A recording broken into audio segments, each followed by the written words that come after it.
Hi, I'm Caitlin.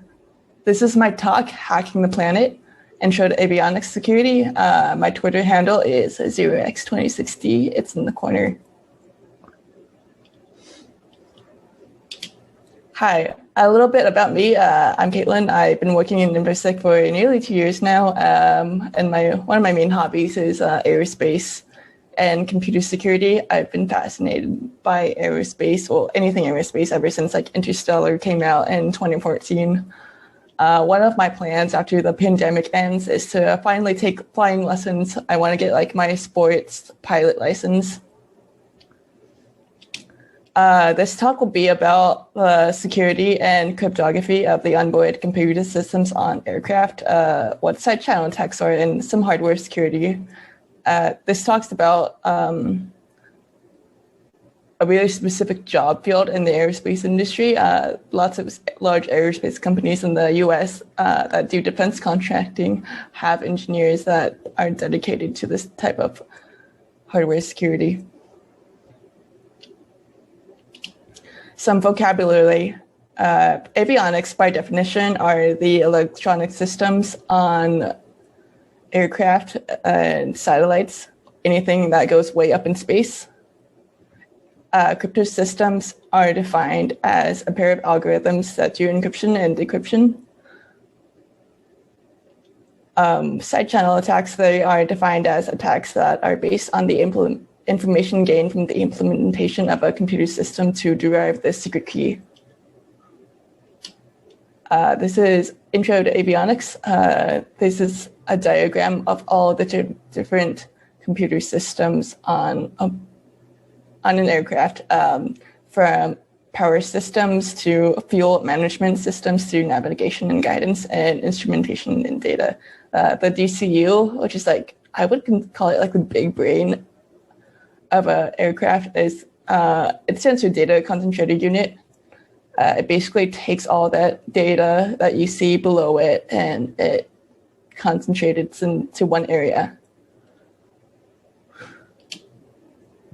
Intro to cryptography. This is one of my favorite things in the world, right next to like satellites in space. Cryptography, it can be described as a way of encoding and decoding messages. There are two types, symmetric and asymmetric, also known as public key. There are several types of cryptographic attacks.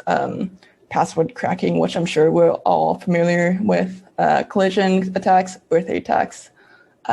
Pictured is Alan Turing. If you're not familiar with him, he's known for cracking the Enigma machines during World War II, and he's basically like the father of computer science. I included some diagrams of asymmetric and symmetric key encryption for those that might need a better time visualizing it.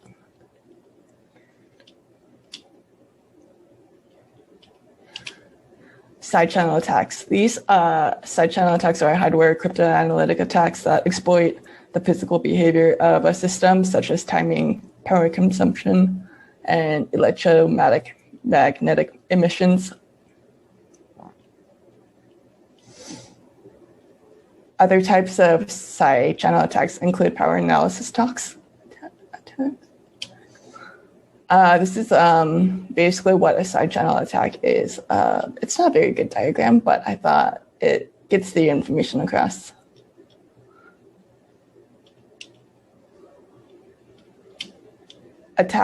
Side channel attacks are performed with an oscilloscope and a computer.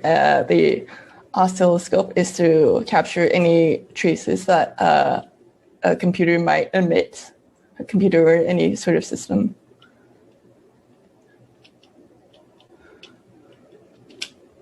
Power analysis attacks. These attacks are done by examining the power consumed by a device running cryptographic algorithms over time. There are two types of power. Well, there's two main types of power analysis attacks. There's simple power analysis and differential power analysis.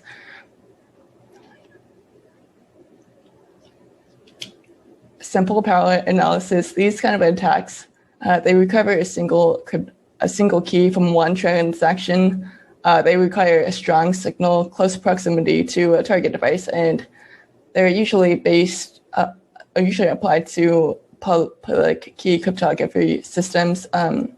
These kind of attacks, they can reveal a sequence of instructions executed by a machine.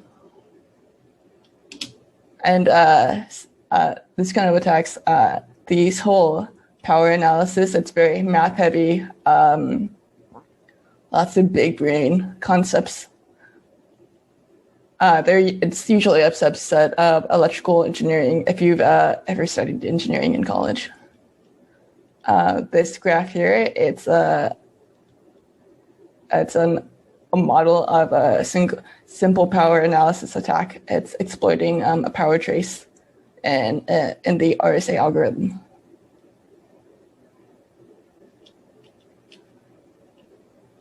Next type of power analysis attack that I'll be going over is a differential power analysis.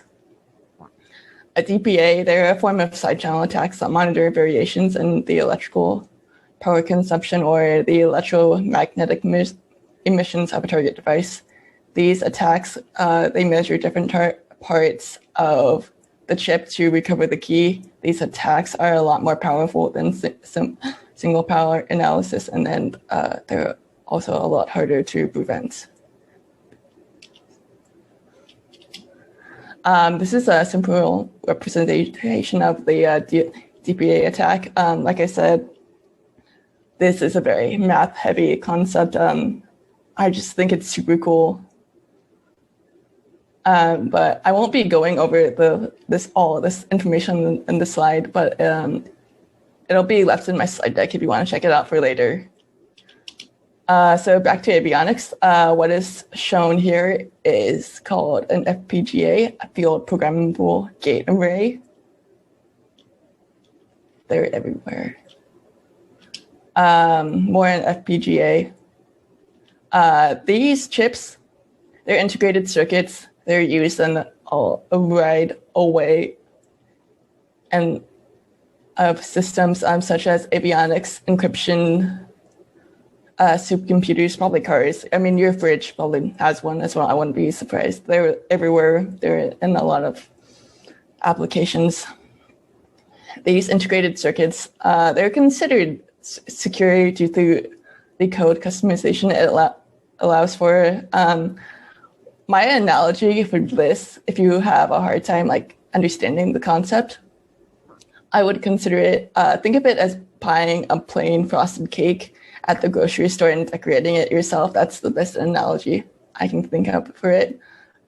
These chips are the most commonly used in aerospace, and they're used everywhere in avionics. The main reason for FPGAs being used as opposed to other chips is that adding hardware, any additional hardware on an aircraft is really hard.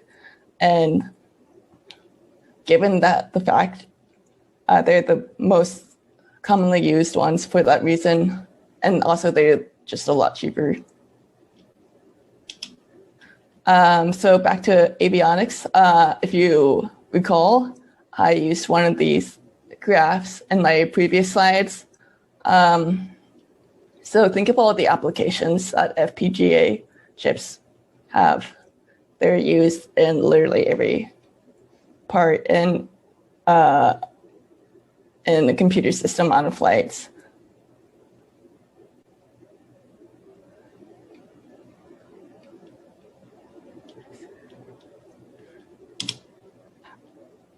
How does this all relate to aerospace? Big aerospace companies that do defense contracting in the US often have software engineers that work on these chips and on embedded cryptographic functions and systems. I thought it was a really cool field that no one knows about, so I decided to do a talk about it.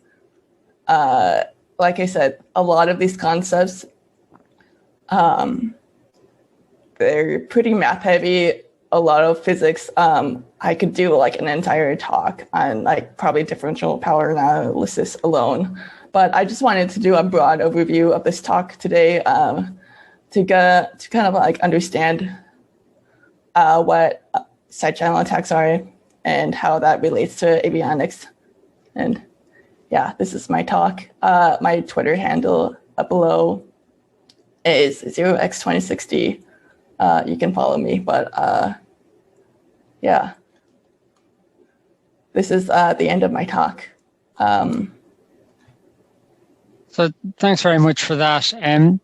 One question, if you don't mind. So with the future of avionics security being pretty important, how do you feel the industry, the attention, does the industry give it enough attention compared to other areas of security? Because if you took an aircraft out of the air, obviously there's going to be a lot more collateral damage to life than there would be if you knocked off some systems on the ground. So do you feel the industry gives it enough attention, or do you think there's a lot more attention should be given to, and maybe what way it's going?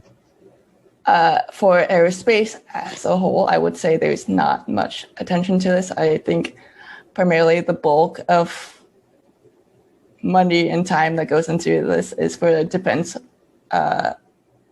contractors or companies that do defense. Okay, thank you. We have another question here, actually. Do you come across much more analog systems versus digital in avionics?